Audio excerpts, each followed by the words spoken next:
Yakwaramogi sa adek mar otieno chenro en maro imore weche mag ten loch gwenge pod Ogotache County Mama Bay odiochieng' mar ariyo wantiere kod report motenore kod noka mar jochiw thieth mago nurses bende ntiere kuonde mopogore opogore pacho kaendi. Wantiere kod weche ma otenore kod jood bura duoko jatend piny Kenya William Ruto tokne wacho ni gin jogo mohero mit bilie kendo nyawo weche mag mibadhi e pacho kaendi. Magi to kod moko mathoth magi weche ma omiyo pek. We must now break the cycle of managing our schools from far away in Nairobi. The time has come for Kenya to devolve education up to secondary school. Ogai maduong' bura mar ODM Raila Amolo Odinga walo ni ochwal chenro mopogore opogore modong' e lwet piny owacho mamalo mi oketi e lwet counties. We also have a record that there are about 688 delayed projects across 34 counties. Wacho mag counties e kuom yula ichwalo kendo tieko chenro mag dongruok kado bedo ni giyudo omenda modhuro ne chenro makamago. There's a lot of a big deficit in terms of what was expected to be contributed, and therefore we are asking all Kenyans, irrespective of your religion, your tribe, that you come in and support us, give these families a befitting send-off. Lit kod kuyo dokwako gweng' manaki nyakache kinde magikore ni kuji 26 manowito ngimagi e masita apaya juma mokalo.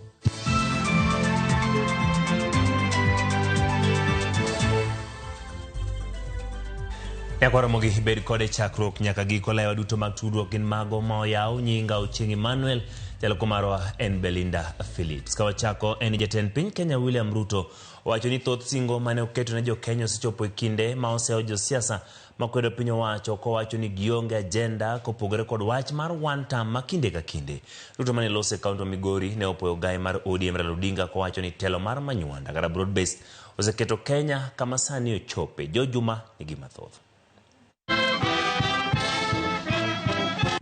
Jatend piny Kenya William Ruto mane wuoyi kinde mano bedo kod romo kod jotelo mawuok e kaunti ma Migori kapok no yawa yanga gedo mar ute manengo giot e boma Wendo ne okawo kinde malo dakika 30 ka olero gigo mosetimo e sectors dute pacho kae e kinde mosebet e pis kabede ko machielo oseo josiasa makwedo piny owacho. Najua kuna watu wanafikiria ati wataturudisha nyuma kwa ile siasa ya maslogan.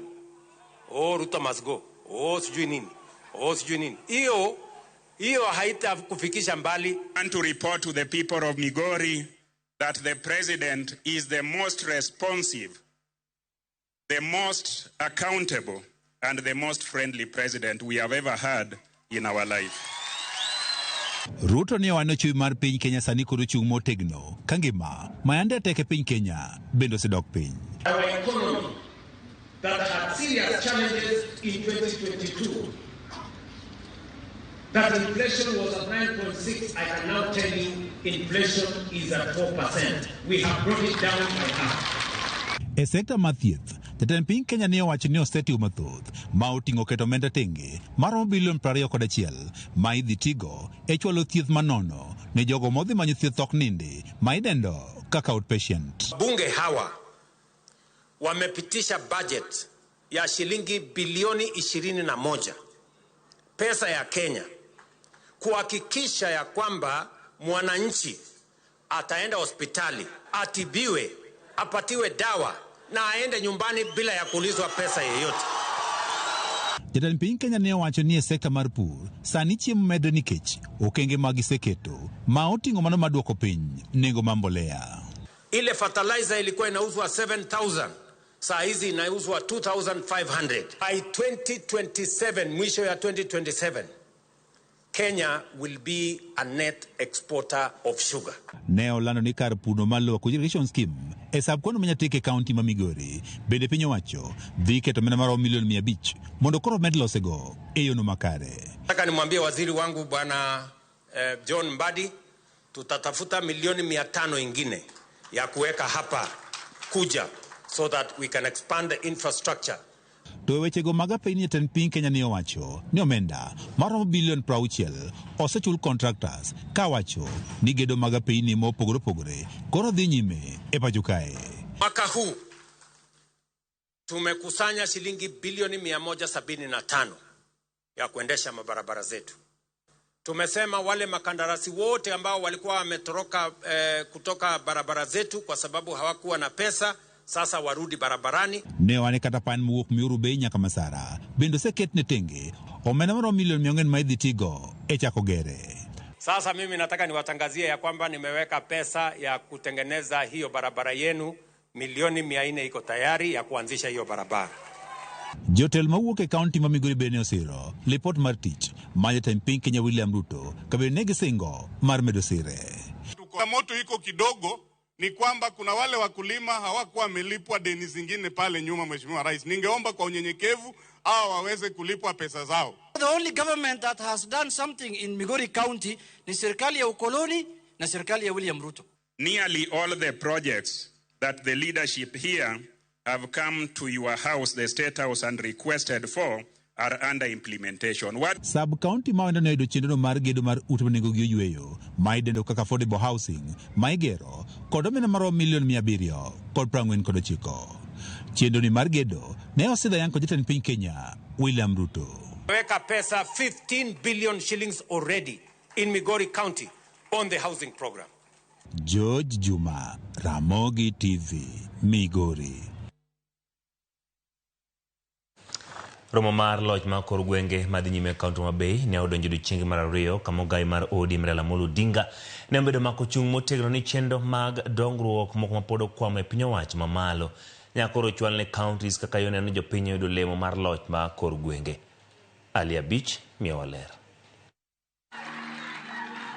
Jatwak mare moyiedhi romo mar loch mar kor gwenge madhi nyime kaunti ma Homa Bay ogai mar ODM Raila Odinga ne odok ne sirikande mag kaunti mane okone chwalo chenro mag dongruok mamulo ngima jopiny ka oyango ni nitie tije ma sirikal mamalo onego duoki e lwetend counties ma pacho ka. Odinga ne okone governors onego mi thuolo mar tayo chenro mag somo kawuok e ECD nyaka skunde mag sekondar kane okoni en gima wich kur ka jatend migawo mar somo dhi neno kaka tije dhi nyime skunde mag primar tich ma okone onego bed ni timo kod governors.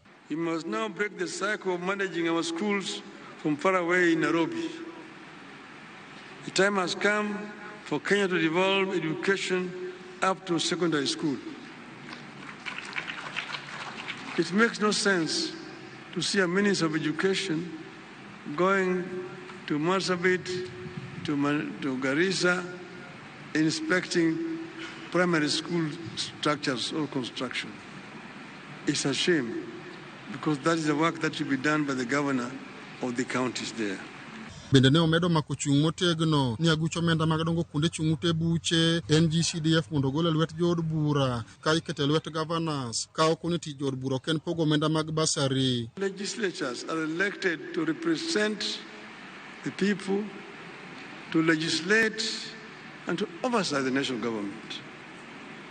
It is not their business to be distributing bursaries or constructing classrooms. We believe that time has come for the authority over urban and rural roads to be handed over to counties. To e weche mag mibadhi, jatend ODM no ne okone piny Kenya ok nyal dongore ka ok odin bugni momenda lalgo kokalo e choko osuru kod nyiewo mag mwandu e counties. Our society will not develop until we manage this animal, this beast called corruption. And it is in all aspects of our lives. First, you talk about the executive. It is rampant in the executive. Not at county only, first at the national level.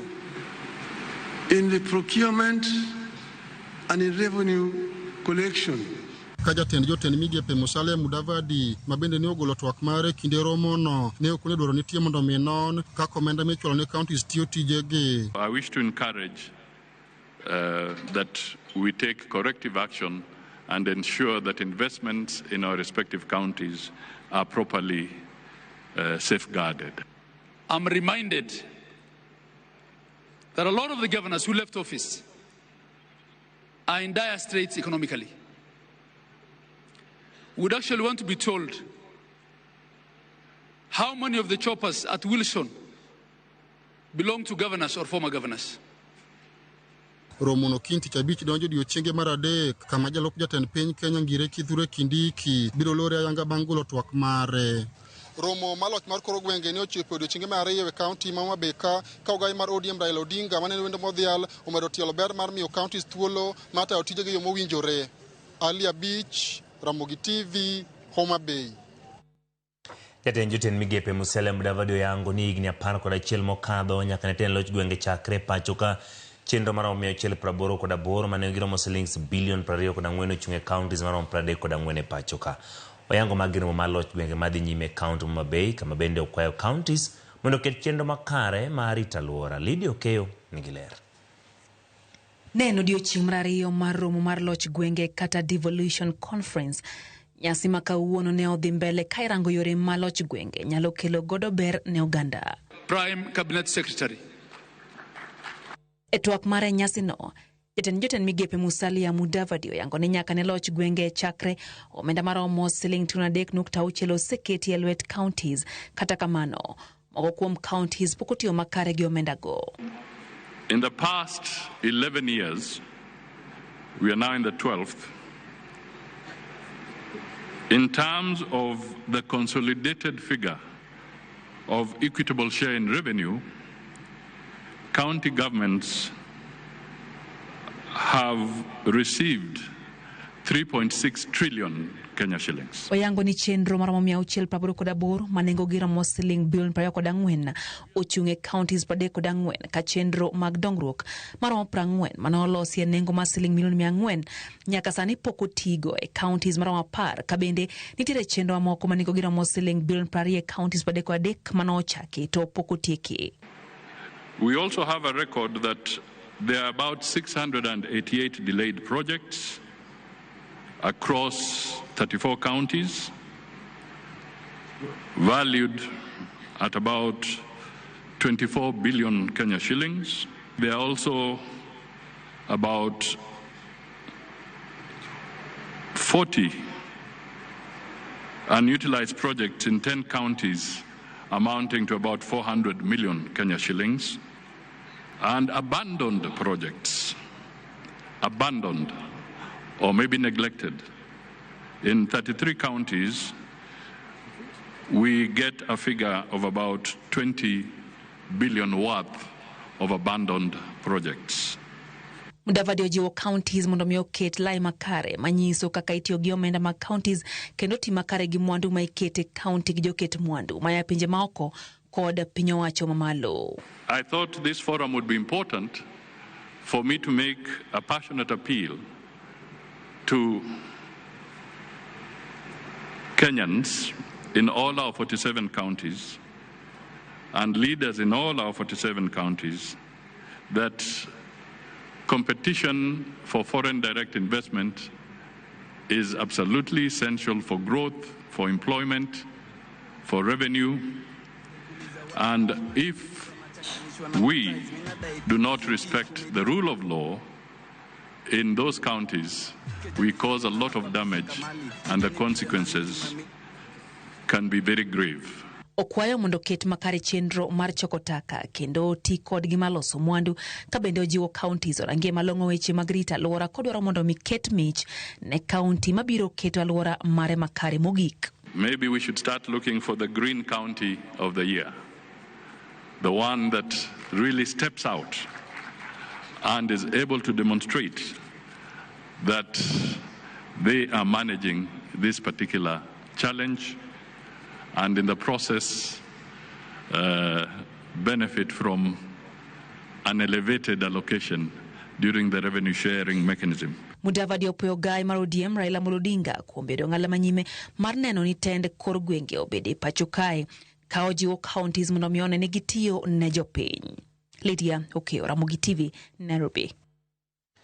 Jokanyo e sekta ma thieth ojiwo piny owacho mag county mondo julwetgi e pok madhine sekta ma thieth kaka yo mar jiwe magi wachiro mo ma jotend counties ma dhi nyime Homa Bay kama chiel kuom ywak en weche motenore kod tho mar mine ma konyore ma bende pod medore. Joyce Solo ni kod lerno.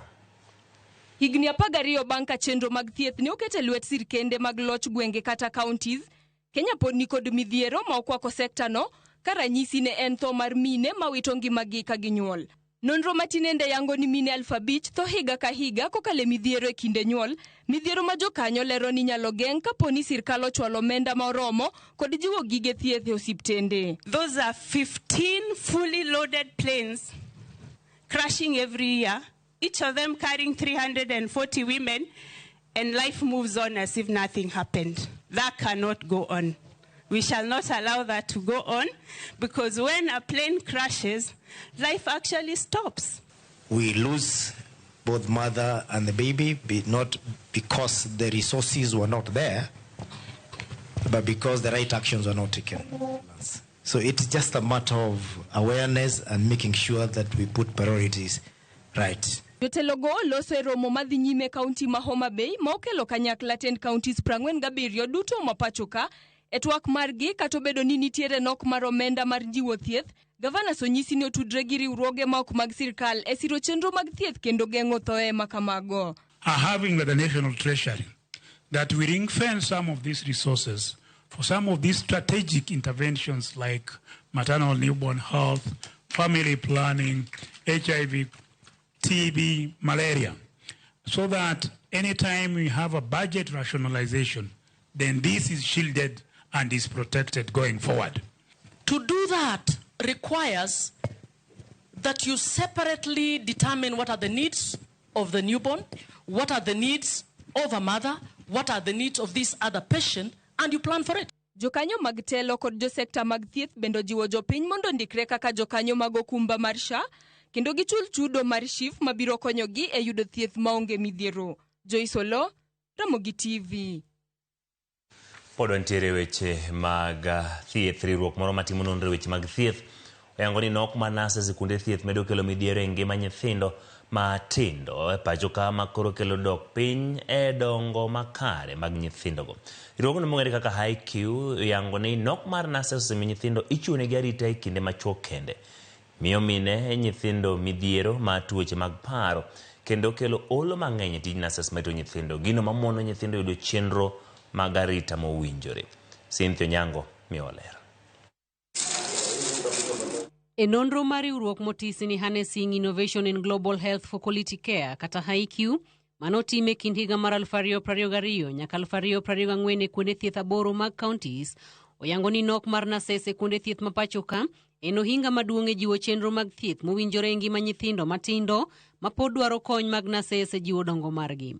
Kaluwore kod HiQ, kata obedo ni piny Kenya nyiso medo lony kod chiwo mwandu madwarore rito ngima nyithindo matindo, piny Kenya pod ni chien e okenge madwarore rito ngima nyithindo matindo matuo madwaro arita mag nurses kuom seche 24. Nonro margi oyango ni nyithindo matindo mayudo thieth osiptende mag piny owacho yudo thuolo matin ahinya yudo arita mag nurses, ka moko kuom nurses chuno mondo rit nyithindo 25 kuom sama gin e tich e odiechieng' achiel.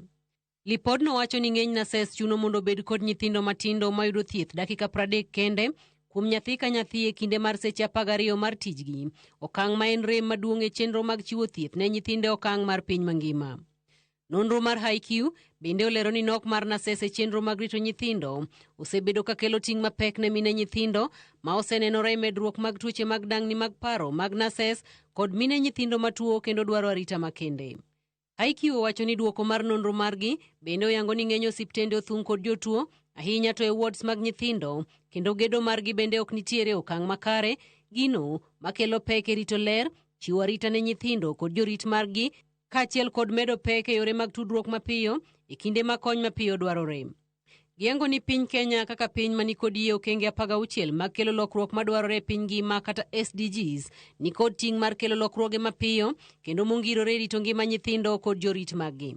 Moko kuom gigo ma giwacho ni onego ketie lokruok oting'o medo nurses e osiptende mapachoka, ndiko jochiw rit mamoko makonyo nurses e tije maggi ma bende ong'ere kaka ward assistants, kaachiel kod jiwo yore tiegruok makare e weche tudruok ahinya to e yore mag chiwo luor ne ngima dhano kod nyadhi mar mine mokonyore kata madwaro kony e rito nyithindo matuo. Giyango ni dwaro bende nitiere mar loko gedo mag wards mag nyithindo mondo gibede okang' mar jiwo arita mowinjore kod ngima makare. Nonro no tim ka okale makruok gi bad migawo matimo nonro mag weche thieth KEMRI, riwruok mar Capricorn kod mbalariany ma Oxford e bwo sir mar riwruok mar NIHR. Tarik 15 dweni mar 8, Kemri kod IQ igeno mar timo romo kendo keto ayanga moko kuom duoko magi nyim jofwambo kod jokanyo e sekta mopogore mapacho ka igeno ni kwayo margi ibiro ketie tim. Cynthia Onyango, Ramogi TV, Nairobi. Ogai mado mapacho ka Martha Komo yango ni bad migao mar do osebedo ng'ala manyime mano ni jogo ma indhiyo ma ichwele algowe thuolo kowacho ni do mamalo higa achiel mokalo kende osegolo chik mondo mi jogo mamaki ochwale do mapiyo piyo kaka nyalore. Kolose kinde romo mar okinde kadho nam chumbi Komo wacho ni do mapacho ka osemedo chiwo rambun ne jogo mamaki kaluwore gi pen chik ka bende tiyo gi thuolono mar poro were kuom chung motegno madwaro ratiro e kinde ng'anyo mosekadho. It did probably at no time in the history of our nation as the courts granted as many orders of habeas corpus as been done by the High Court in the recent 1 year. Isn't that true? The courts have had urgent habeas corpus applications and ordered the production of persons allegedly abducted or disappeared. Our courts have continued to grant bail and bond to accused persons brought before our courts. In instances where parties have been dissatisfied with bail and bond terms imposed by the magistrates, they have swiftly moved to the High Court for review of those. So we've learned a lot, including the events of 2024, June, and also the events of June 25th and the events of July 7th, which saw thousands of our youth demand for good governance. And I'm happy in this convening, we have many of our Gen Cs. We celebrate you, Gen Cs. Ka wadhi nyime jod bura makamen kod jatend piny Kenya William Ruto kumwacho ni gin jomibadhi matuklu. Jod bura ma Saboti Caleb Amisi kod Anthony Kibangeni mag Church South wacho ni Ruto okwongo tiek mibadhi mogoyo tach e piny owacho mare kaachiel gi kar jot maduong' ma jatend piny motelo neno mibadhi mag jod bura. Kaka Chris Owino leronwa, jod bura neno ni mano en chenro mar Ruto matemo bwogo jod bura mondo mi otim dwache. Seche machuok bang' jatend piny William Ruto seyo jo od bura kuom kwayo asoya kowuok kuom apisas mag sirikal modhi e nyim od bura. Jo od bura nyiso William Ruto mondo kuongo gol pilni manie wang'e kapok oneno ololo manie wang' jo od bura. Ja od bura ma Kitutu Church South Anthony Kibagendi, Babu Owino ma Embakasi East kod Caleb Hamisi ma Saboti wacho ni Ruto onge kod ratiro mar loso e weche mag mibadhi nikech sirikal mare e log tich maduong' mar weche mag mibadhi. Sometimes they say the pot calling the kettle black. William Ruto, the president, should look in the mirror and get to see who actually initiated this project of parliamentary corruption. The president, immediately after election, had this assault on parliament where he literally bought the party from Northeastern, the one that made him have a majority in parliament. You can listen to so many people, but anything coming from the president, really, from history, it is all lies. You know, a person who has kept on lying from morning to evening, the only way you can now agree with him is when he comes with you with evidence. And he tells you, now, for today I don't want to lie. Today I have carried evidence.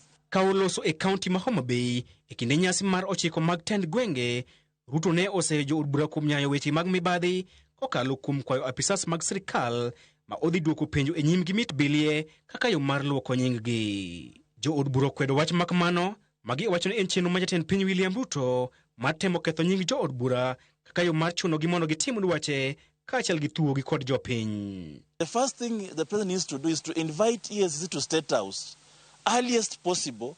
First of all, to start in his own house and ask himself, I saw youth come into my house and a lot of money were given to them. Where did the money come from? Was it budgeted for? From which ministry? William Ruto has this obsession with constantly blaming other people for his inadequacies. When he came into power, he was blaming President Uhuru Kenyatta that he is the one who has, the coffers were empty. After that, he started blaming the opposition for pushing for a review of our tax regime. Jo od bura go nyiso William Ruto mondo chwal neno ma en go ne duol mar EACC ka en jadira. There are a number of things that are coming to Parliament. We have NADICO report. We have several bills that are coming. There is a lot of amendments. And of course, there is a lot of twisting of Parliament to support executive position on a number of national agenda. And therefore, you'll feel this is one way of blackmailing Parliament, that you have to do this or else I'll paint you negatively. Weche mag Ruto biro e kinde ma jopiny osebedo ka saye kuom mako jood bura mafuanda kendo rocho tijgi maduong' mar ng'iyo ka sirikal tiyo gi omenda mag jopiny. Achiel kuom migepe ma jopiny omiyo ting' mar ng'iyo ka sirikal tiyo kod omenda maggi en od bura. Kata kamano, kaluwore kod weche mane owach kod jatend piny William Ruto ni jo od bura gin jo mibadhi mondiek, kelo penjo ni dibed ni jopiny osebedo ka weyo nyirombe maggi e lwet ondiek mondo ritnegi, kose en lweny e kind ondiek kod otoyo ni ng'ano mahetho moloyo nyawadgi. Chris Owino, Ramogi TV, Parliament Buildings. E weche mag yiero, duol mochung'ne yiero pacho ka IEBC ochiwo ler ewi ndalo 90 mane gilando kaka thuolo mar timo yiero duto madundo e pacho ka. Matok Center ma Nairobi, Edwin Sifuna wacho ni tarik 27 dwe mar 11 higa ni ma duolno yango kaka mbiro timie yiero en ranyisi mar ndalo mokalo 100. Tok Senator ma Nairobi Edwin Sifuna chiwo pache ka oseyo tarik manolandi ni ibiro time yiero madundo. Duol matayo yiero pacho ka IEBC nochiwo duoko mare. Kaluwore gi ote ma Sifuna nondike mbui mare mar X, IEBC owinjore tim yiero madundo e kind ndalo 90 tok yudo chik madhi nyime gi chenro no. Kata kamano, IEBC nolando tarik 27 dwe mar 11 higani kaka mano mibiro time yiero duto madundo pachoka. Ranyisi mar ndalo mokalo 100. Koka dhembui, duol mar IEBC nochiwo duoko kawacho ni pend chik ma pachoka nyiso ni yiero madundo ne kom ma jaod bura kod senator owinjore tim kind ndalo 90 to kom no bedo thuolo. Kata kamano, ne yiero madundo mochan mag tarik 27 dwe mar 11 higani. Kombego nobedo thuolo kapok commissioners oyudore. Kuom ranyisi, kom mar seneta ma kaunti ma Baringo nobedo thuolo tarik 16 dwe mar 2 higani tok tho mar seneta ma kaunti no. Kom mar jaod bura ma Banisa nobedo thuolo tarik 28 dwe mar 3 higa 2023. Kamano mar jaod bura ma Magarini nobedo thuolo tarik 3 dwe mar 3 higa 2023. Kom mar jaod bura ma Ugunja nobedo thuolo tarik 8 dwe mar 8 higa 2024 tok jatend piny Walopio Wandai ne lemo mar jatend migao mateko. Kom jaod bura ma Kasipul bende osebedo thuolo chakre tarik 30 dwe mar 4 higani tok nek mar Mosenindo Ngondo Were.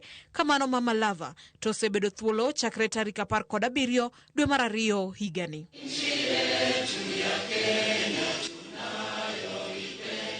Komachielo, e twak mare kaunti ma Mombasa, jakom maduol mar IEBC Erastus Ethekon nojiwo rawere mondo wuog oko mandikore ne luto mbulu wirani mana achiel kuom gigo manyalo konyo kelo lokruok magidwaro.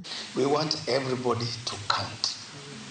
And with whatever energy Mzee has, please let us reach out to these marginalized groups. The young, actually, you should be, immediately after this forum, you should be the first one to go to some of these remote areas to get these people involved. So this time, let us not leave no one behind. Let us not have some results being declared without certain villages, because they also matter. Korka kore, jalup jakom maduol no Fahima Arafat Abdalla no wacho ni rawere winjore tigi mbui e yor puonjo jowetegi e windikruok ne luto mbulu. As IBC, we have a responsibility to not only manage credible elections, but also to nurture a culture of participation by ensuring every Kenyan is included, informed, and empowered. We will move to each and every part of this country and ensure our officers, led by our CEO or the Commission Secretary, reaches each and every Kenyan so that one can make an informed decision. Many a times people think that it is my right to vote, but we little know what is our responsibility. Efinya Kidi, Ramogi TV, Nairobi. Nyako Ramogi Talk report motero kod weche mag yiero bedo kokawyo matin kata kamano kikidhi mabor. Pod wantiere kod mathoth e chendo mar Oimore, pod wantiere kod gin kanye, pod wantiere kod sigana motenore kod masira mane otimore wang' apaya ma Kakamega kochomo Kisumu mano Koptika juma mokadho kaachiel kod weche mag tuke. Kikidhi mabor.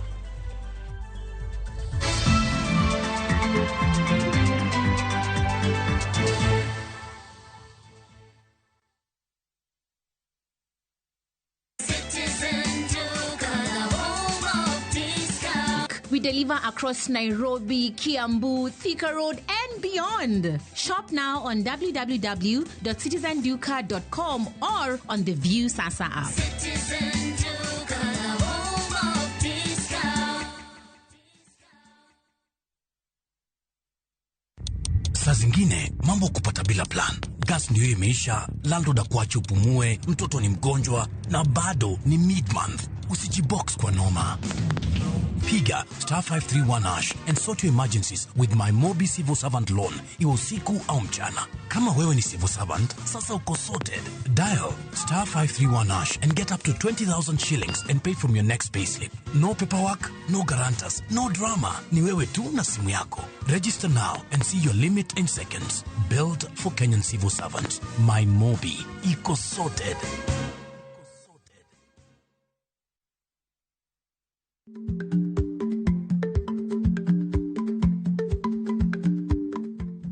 Ichagweno to ichao gwang'. Matiende ni, kapok ing'ado bura ewi wach moro amora, kuong inon ng'ama rach.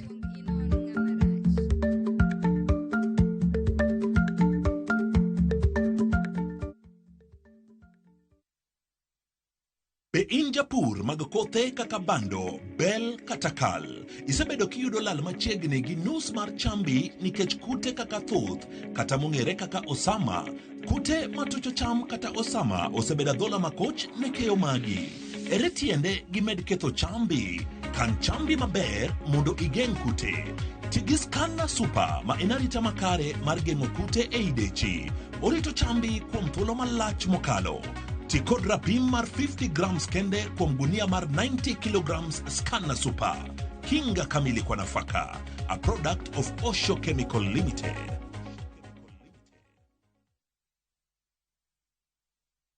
Pamela totinya joyala nyore mu bebi omkabudho. Dola Kabari Woda Dhiambo. Mama na iluongo na Dhiambo nyar pedo kalwodo. Koro adongo kadana. Baba na gi mama na ne jo pogre kawatiga. Chunja kwaya kendo jabenga maumbelach. Baba na uchako puonja thum 96. Ei gwenge masakwa bondo, wagoyo mbaka kod Dola Kabari, mayaunwa chunye ei wuodhe mar thum kod familia mare. Gimomi ana chak ni band ni orchestra super haki. Nikech nadai haki na, to noriemba kadai haki na. Ng'e jothumbewa, tich abich ni kochakore saa 2 okinyi, kasto wanuoyo ngeso saa 5 okinyi. Ei Ramogi TV gi Solomon Atito Kafaya.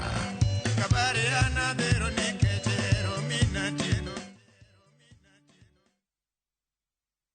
Introducing Wigo, your trusted ride. The ride with the most reliable, verified, efficient and transparent drivers. With fabulous cashback incentives for passengers, each trip on Wigo feels like an upgrade. Download Wigo from Play Store or App Store or SMS Wigo to 20425 and ride with confidence. Wigo, let's go.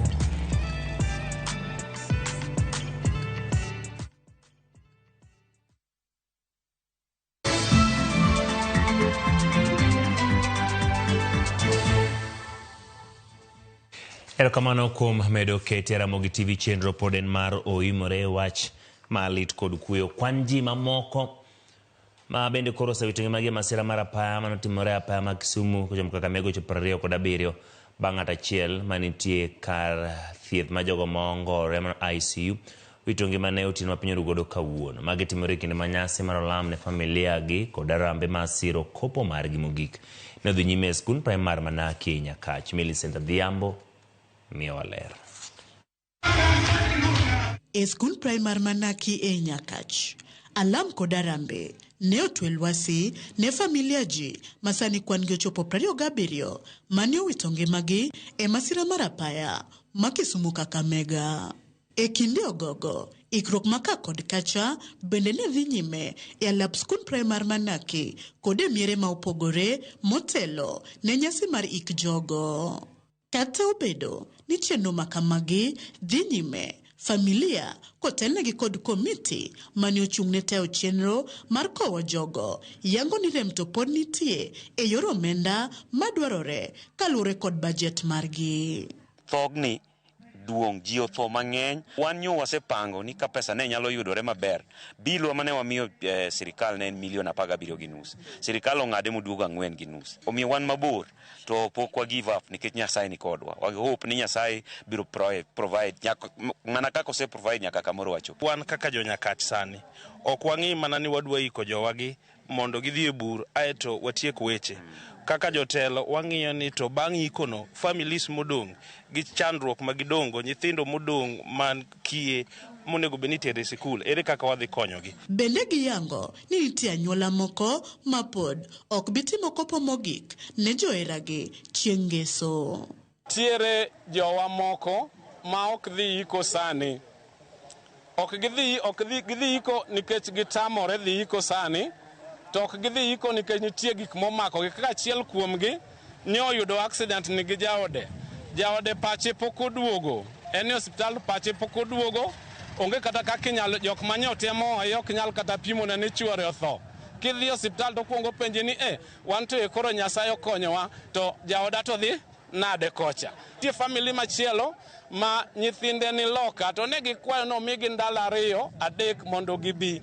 Koro wan bende nyaka watime ne wan to watime ne families go be machalre. Kuom mano, kwayogi chalo kamae. Omiyo sani wadwa ni warilai kuom jopiny mainly mondo konywa watiek wachni mondo kata bende nyithindo mibiro we jogo mabiro dhi skul wamany kata ka nyathi moro tam mokwongo ni wachulo negie kata fee moro. Kata gokinyi kawuono nitie ng'amo chako tho. Ji mang'eny pod ni hospital. Koro wakwayo sirikal no wuoth kodwa e wuodhni nyaka chop samo gik ma ok ni ka wabeti kone wan sirikal ok bitimo, sirikal ok bitimo. Wasebet ka wachoko e wall manoyaw mar WhatsApp ma ji solo koluwore gi pay bill. To e wall no jok magolo pesa kabisa nyinge mang'eny kabisa en nyinge Okuche, Jolang'o, Jokisi, Joluo tin kabisa.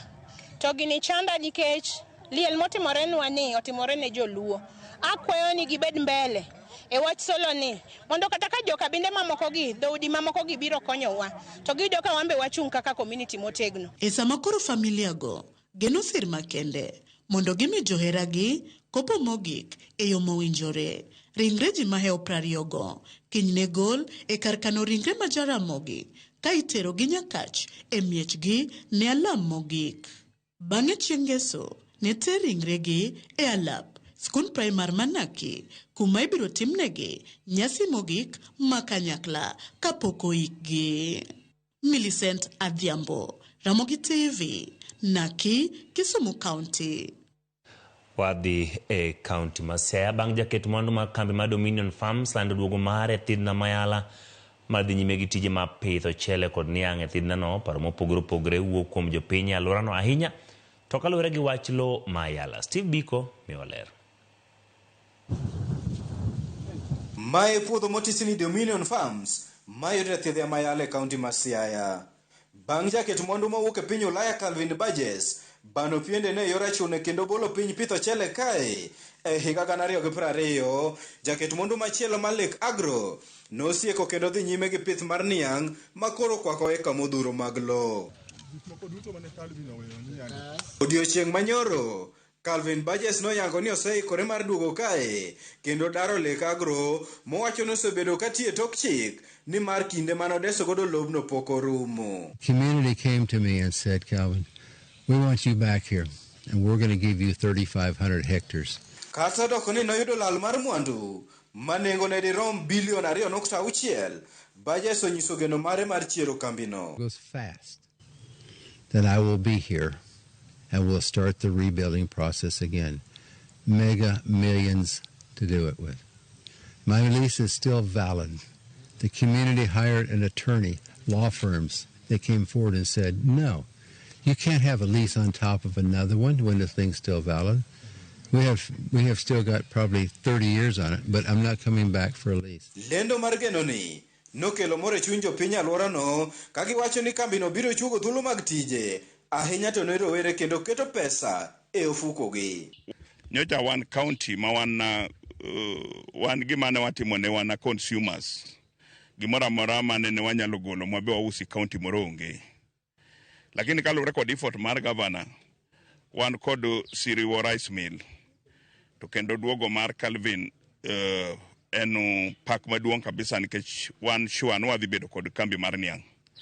To mchele bende dhi medre. Kata kamano, e gweng' Maimbo, familia 82 motis ni 82 families mano dare lopegi e thidhiano wacho ni gisedang' ni ka gimanyo ratichgi kendo tend kaunti ma Siaya nowinjo ywak gi motelo ne donje winjruok gi jaket mwandu machon no. Wadwaro puothwa mane sirikal oseketonwa e map eka 1,500 kamora mora ma entie. En gimo wasewuotho ne malach, wasedhi nyaka Nairobi, wasechiwo kwayo no e Land Commission, kendo wan kod geno ni sasa wanyalo nwang'o duoko.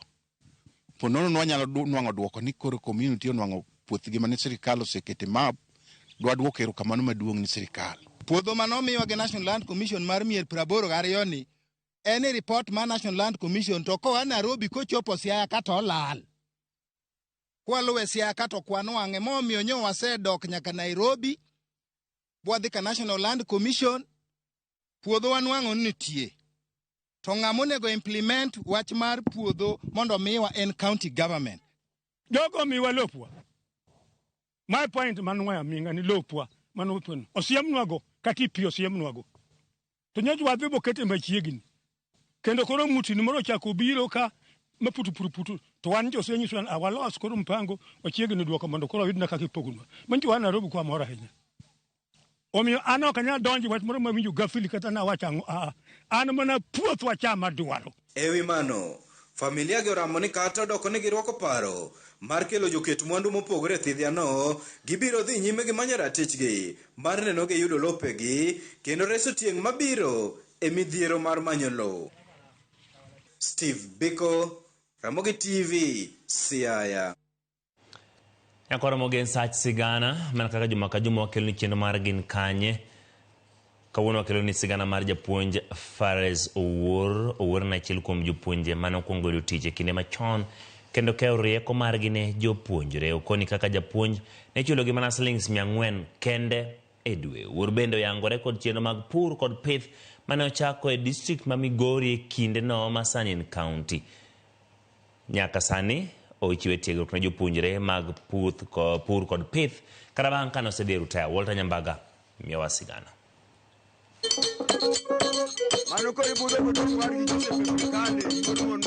E gwenge mag Nyatike kaunti ma Migori, wanie dala Fares Owuor, japuonj kendo japur, to kod pith ma japiny oyango e kod tije moseloko ngima oganda. Owuor nonyuol kanye to somo kure? Nonyuola higa 1946. Konyuola to achako somo Makalda Primary School. Asomo kanyo kinde chane nitie gimoro ni A gi B. Kora koga some A wadhi e B. Kora kadhi e klas 1, 2, 3, 4. To koro kanyo niluongo ne kanyo mane primary. Kani isegike klas 4 titimo page moro biluongo ni CEE, Common entrance examination to kikalo tiluongi mana kaka luongo madhi e secondary. Bang' kasetime no luonga Nyandema.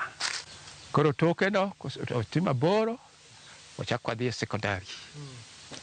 Koro secondary be chaka timo nyaka form 4.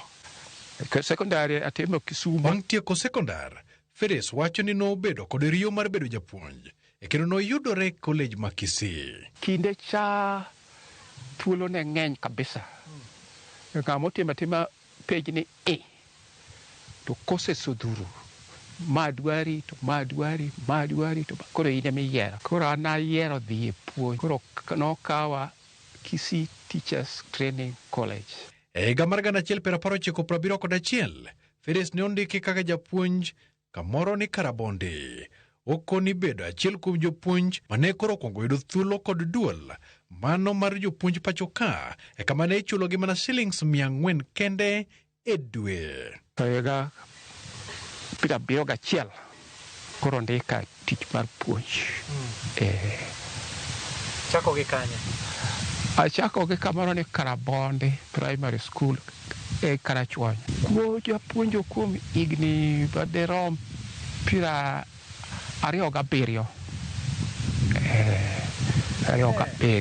Okoni ne en kod tich mathoth kaka jalup japuonj maduong'.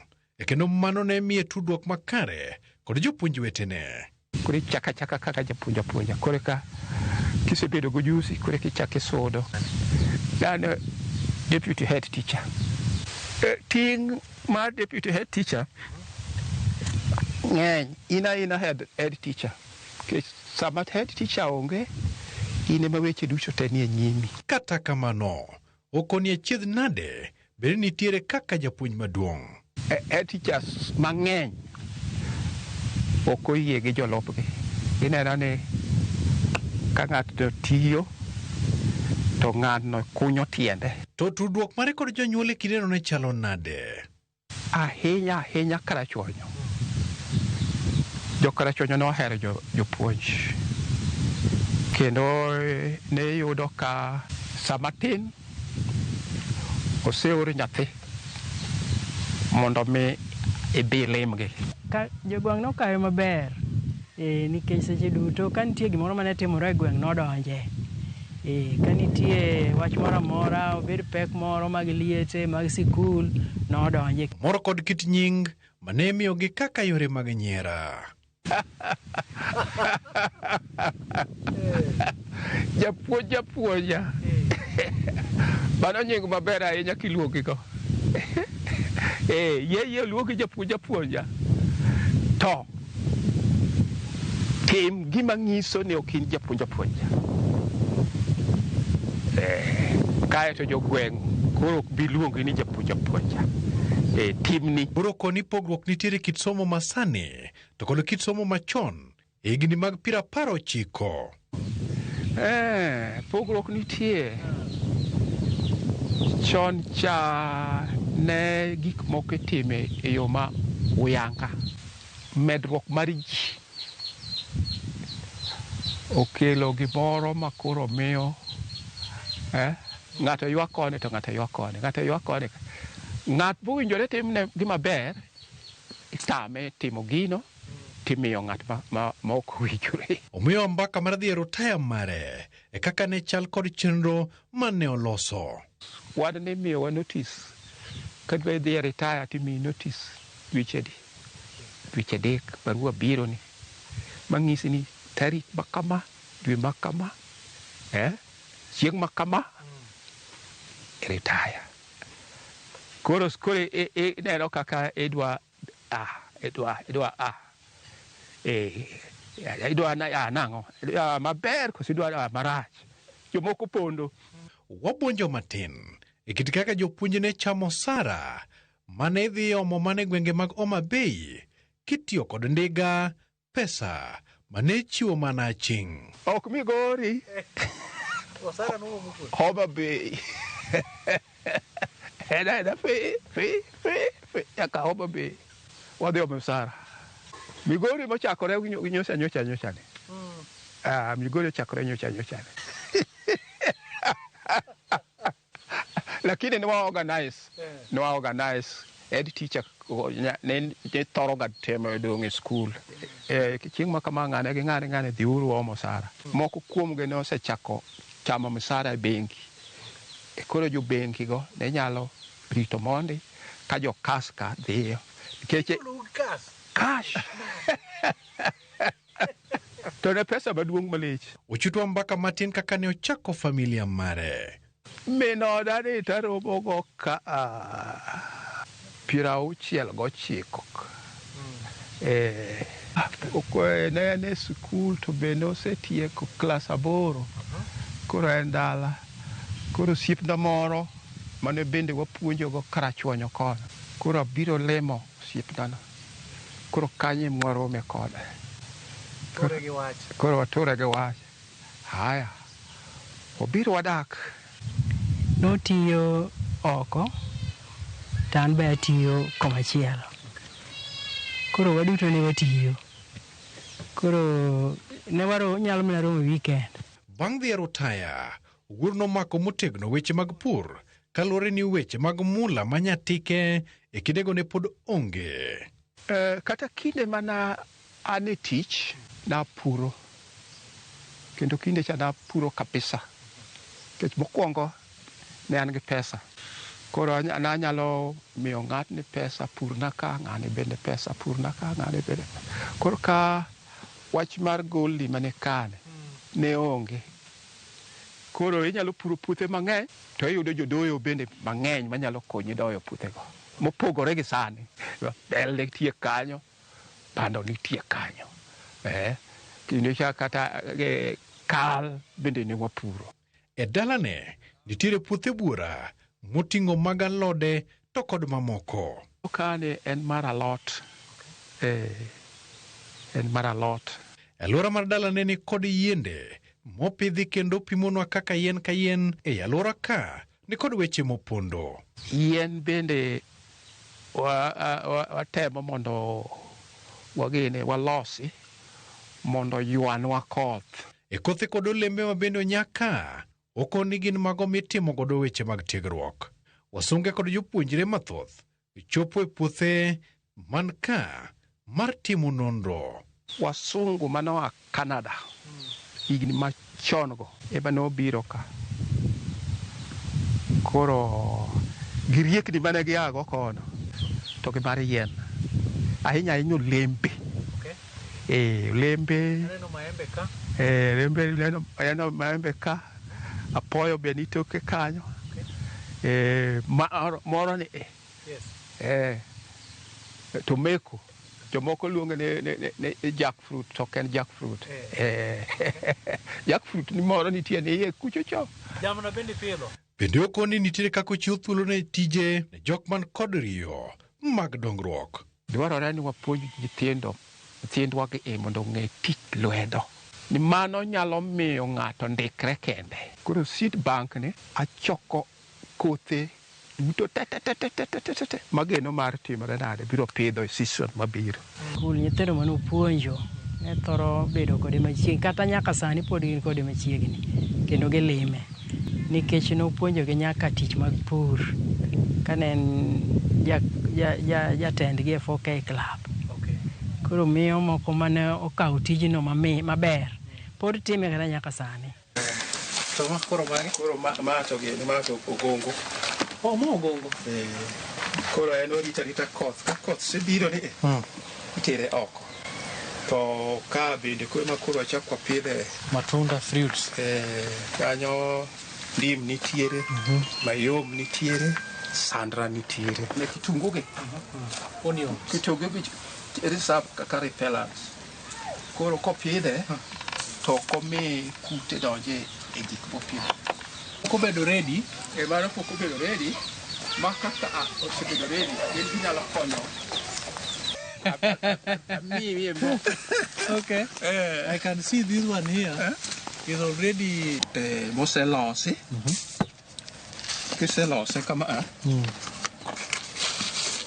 to kitane kama te. Kata kore be Ipayo. Ichwako mawuok ma kwar kata maroon. Inyalo mi ng'ato mondo madhi. Tiluongo no ogalo. Iruwo kode ga nyuka. Okay. Ma to gine. Ma iluongo ne tindri. Croton. Magi bolea mar gini. Mar jamni. After 14 days, koro gin ready. Koro ka idwa tiyo kodgi. To kikawo marom kama. Yes. Tichak iketo pi kendo marom kama didi. 5 times. Di pich. Nyakore Magajwang'.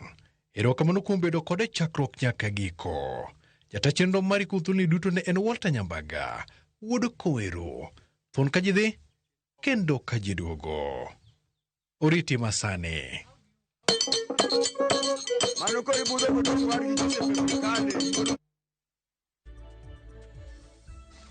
Erokamano Walter Nyambaga kuom sigano nyakwaro Magajwang'. Kik idhi mabor, waduogo kod weche mag tuke.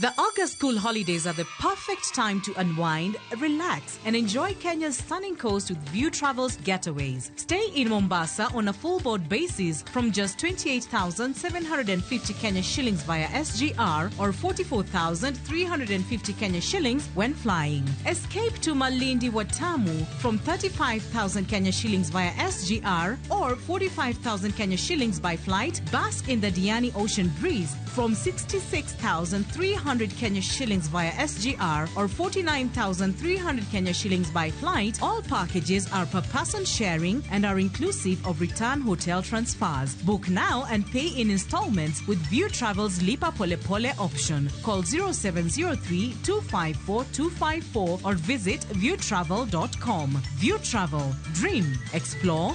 Discover.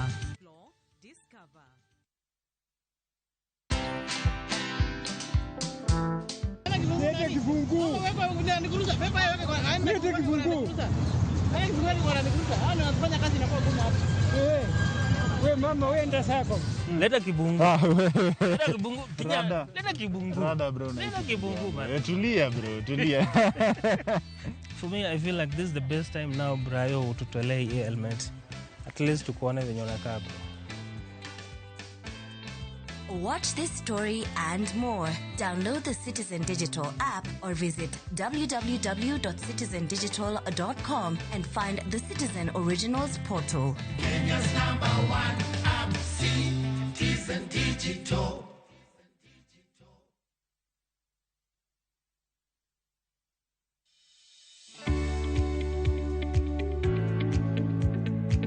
Ti kod yo makare marito cham. Ti gi yath makare manyalo rito cham kaka Skana Super mondo rit cham kuom thuth ketho cham kuom kinde malach. Luri kik ipimo kata rapimo winjore mondo ibed gi rito maber. Ti gi grams 50 kende mar Skana Super kuom guna kilo 90 kata gorogoro 40 mar cham mondo ine ni rito cham e yo makare kendo kuom kinde malach. E in japur mag kothe kaka bando, isebedo kiyudo lal machiegni gi nus mar chambi nikech kute kaka thuth kata mong'ere kaka osama. Ere tiende gi med ketho chambi? Ti gi Skana Super ma en arita makare mar geng'o kute e idechi. Skana Super, kinga kamili kwa nafaka, a product of Osho Chemical Limited.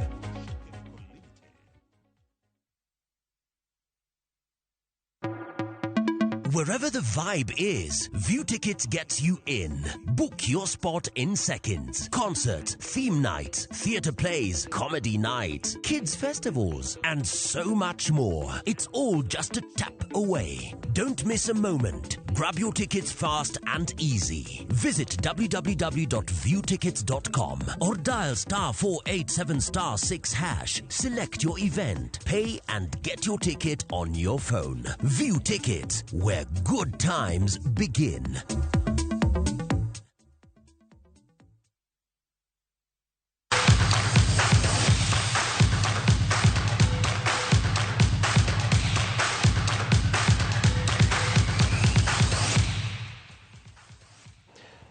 Klab ma taekwondo e kar dak makari Ubangi chwalo chenro mag tiego kendo puonjo rowere tuk taekwondo kaka yo mar gayo gidonje timbe mag njore kaachiel kod puonjo kaka ginyalo ritore giwegi. Kocha ma klab no Ndungu Ng'ang'a wacho ni klab no mosebedo kuom thuolo mar higni 3 kosepuonjo nyithindo mathoth kendo tiego gi weche mag tuke. Bende gisebedo kod thuolo ma piem e tournaments mopogore opogore mag Esude Lodge ka gie sani giikore mar biro piem e tuke mag county e jumbere mabiro. Kwayo jonyuol mondo orwak nyithinde klepe mag tuke mabiro tego were kod talanta maggi to kod gayo gidonje timbe mamoko maricho. Hichi kilabu cha taekwondo tulianza miaka 3 imepita na tumekuwa tukishikilia watoto wakati kama huu shule zimefungwa. Tuwa watoto kwenda kokotokota machuma na maplastiki. Naona vizuri ni kuwaweka hapa, tuwaweke busy ili mpaka shule zifunguliwe. Hichi kilabu kimekuwa na mafanikio ya hali ya juu. Tumeenda tournament mingi kwa hiyo miaka 3 na tumekuwa tukizoa vikombe ama trophy kwa wingi.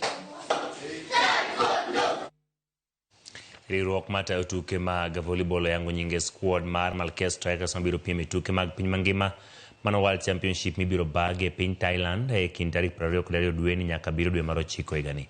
Tim mar Kieno biro nywando jatugo mar Linteri manyocha eko yanka ka jatugo maber e tuke mag volley ma jotugo ma ik jokoengo 20 mag Afrika. Duol no yango jotugo 16. Tim no biro wuok e pacho ka kendo tuke mag osiepe 20 e piny Vietnam kapok obiro dier jotugo 14 mabiro dhi Thailand ne tuke go. Kocha margi Geoffrey Omondi ni geno ni gibiro ndiko historia e tuke go ka girango tuke mag Olympics.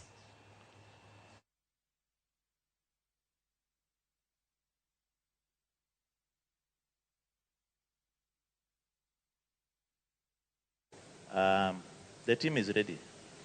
We have youngsters on board, we have experienced on board, and I believe we have a mix of a good team that will be able to push us to the next level. Like I've said earlier, it's not only for the World Championship. We are preparing a team for also 2028, and this is part of the preparation. We are going to push to try and make sure that we go to second round so that we make history. This is a team that will grow, and it's going to be the Kenyan team that will take us places.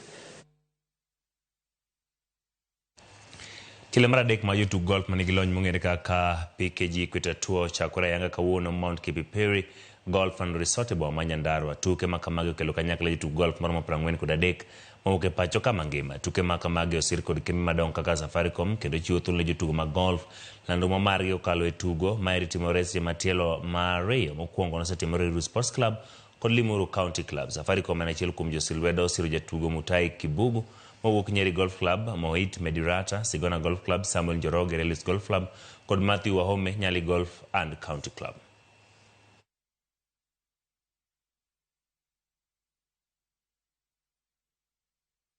It's amazing. I'm so thankful for the sponsorship from Safaricom. My biggest challenge has been staying active because we didn't have too many tournaments and you have to leave the country. And the expenses outside are insane. I think Kenya is a big powerhouse in Africa. This tour will grow insanely and Kenya will be the hub, man. It will be the hub for golf in East Africa and it will continue to grow. Having Safaricom behind me is probably the greatest blessing one could ask for. The talent is there, and now that there's a path to the Olympics, it's exciting and definitely a goal of mine. A lack of consistent tournaments, but we can see that that is slowly changing thanks to a beautiful company like Safaricom. Tima dhula ma PSG ne wuok chien kendo yudo loch ma Super Cup e lweto na me picha choma. Tottenham notele tugo no gi gonde 2 nyaka dakika ma 85 kapok PSG wuok chien chulo gonde kendo chuno